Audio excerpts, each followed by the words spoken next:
ఆయనను ఆరాధించువారు ఆత్మతోనూ సత్యముతోనూ ఆరాధించవలెనను. యోహాను సువార్త 4:24.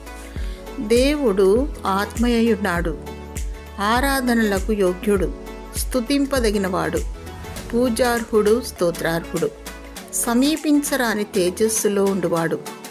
ఆయన పరిశుద్ధుడు, ఆకాశ మహాకాశములు పట్టజాలనివాడు, మొదటివాడు కడపటివాడు, ఉన్నవాడు అనువాడు, మహోన్నతుడైనప్పటికీ మానవ స్వరూపము దాల్చి ఈ లోకమునకు వచ్చాడు.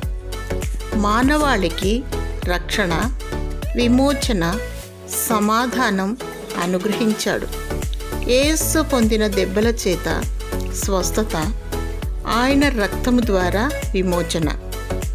దేవుడు నీకు రక్షణ, స్వస్థత, సమాధానము, సంతోషము అనుగ్రహించునుగాక. ఆమేన్.